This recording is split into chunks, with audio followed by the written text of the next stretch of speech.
Hola chicos, el tema de esta actividad se trata de la teoría en la psicología de la personalidad. En primera instancia, vamos a ver qué es una teoría en general. Una teoría es una declaración, un principio general o un conjunto de principios acerca de un tipo de eventos.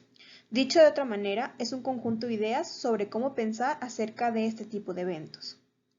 Es decir, una teoría puede referirse a un tipo muy específico de eventos o bien puede ser más amplia. Algunas teorías en psicología se refieren a los procesos que se dan en una sola neurona, por ejemplo. Otras se ocupan de comportamientos más complejos como mantener relaciones profundas, jugar y vivir una vida plena.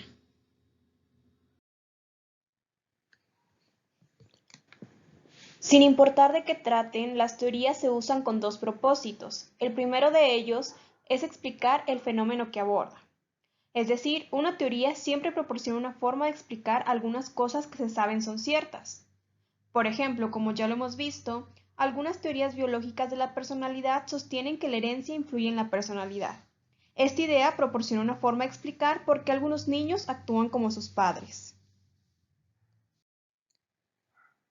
Toda teoría de la personalidad proporciona un reporte de por lo menos algún fenómeno.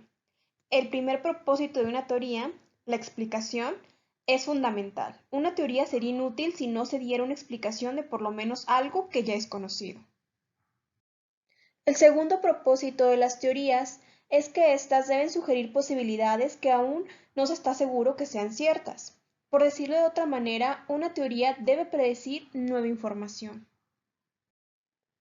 Una teoría de la personalidad debería permitir predecir cosas que aún no se han investigado o aún no se han pensado. Tal vez cosas que nadie se ha planteado analizar aún.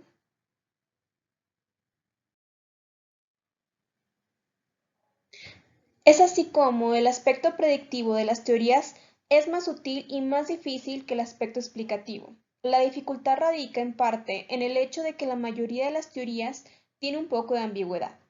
Esto a menudo provoca que sea poco claro determinar qué deberá predecirse. De hecho, mientras más amplia sea la teoría, más posibilidades tendrá de ser ambigua. Como ya hemos visto, la personalidad es un concepto muy amplio. Esto obliga a las teorías de la personalidad a ser más amplias y complejas. Como consecuencia de esto, a veces es difícil usarlas para realizar predicciones. El punto de vista que domina la psicología actual es que las ideas, incluso aquellas que son brillantes, se deben probar antes de que puedan ser confiables. Muy a menudo, las cosas que parecen verdad resultan no serlo. Desafortunadamente, hasta que no se prueban, no se puede estar seguro de qué ideas son brillantes y ciertas y cuáles son brillantes pero equivocadas. Por eso, la psicología de la personalidad hoy en día es un campo científico en el que la investigación tiene un gran valor. Los estudios que se realizan acerca de la personalidad proporcionan información acerca de qué tan exacta o útil es una teoría. Los estudios confirman o rechazan predicciones y por lo tanto apoyan o rechazan también la teoría. Y bien, ¿cómo deciden los psicólogos si una teoría es buena? Principalmente, al describir la función predictiva de las teorías, revelamos un sesgo que sustentan la mayoría de los psicólogos de la personalidad actuales. Es decir, que las teorías deben ser comprobables y deben ser probadas. Es importante investigar si la teoría realiza predicciones que son apoyadas. En el enfoque científico de la psicología de la personalidad existe un ciclo continuo entre la teoría y la investigación. La teoría sugiere predicciones que deben ser probadas y que los resultados planteen la necesidad de una nueva teoría o una teoría modificada. En este sentido, una vez que se revisó la teoría, se debe probar nuevamente porque ya no es la misma teoría que antes. Sus nuevos elementos se deben examinar para que se realicen predicciones. El ciclo de predicción, prueba, revisión o refinamiento y predicción y prueba adicional puede prácticamente nunca terminar. Finalmente, ¿qué hace que una teoría sea buena? Un fundamento importante para decidir si una teoría es buena es su capacidad de explicar y predecir. Pero esta no es la única forma en la que se evalúan las teorías. Existen muchos criterios para preferir una teoría sobre otra. Por otro lado, una teoría también debe poseer la cualidad de la parsimonia, es decir, debe incluir la menor cantidad de supuestos o conceptos posibles. Dicho en otras palabras, tiene que ser tan sencilla como sea posible. Este criterio es importante, pero existe el peligro de aplicarlo de manera rígida. Por último, otra base para la evaluación de teorías es altamente subjetiva.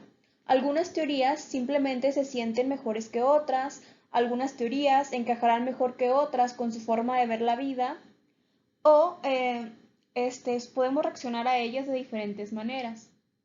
Incluso existe evidencia de que los científicos prefieren teorías que se ajustan a la imagen que tienen de ellos mismos. Entonces, podemos concluir que el que se sientan mejor con una teoría depende en parte de su visión acerca del mundo. Uno de los criterios es la amplitud de la información tras la teoría. Se critica algunas teorías porque se basan fuertemente en la experiencia de los teóricos que llevan a cabo una terapia. Otras teorías son criticadas porque se basan en estudios con animales de laboratorio en situaciones altamente artificiales. Otras más son criticadas porque se apoyan fuertemente en información que proviene de grandes conjuntos de escalas de calificación. Ninguna de estas fuentes de información es mala en sí misma, pero basar una teoría solo en una fuente de información la debilita.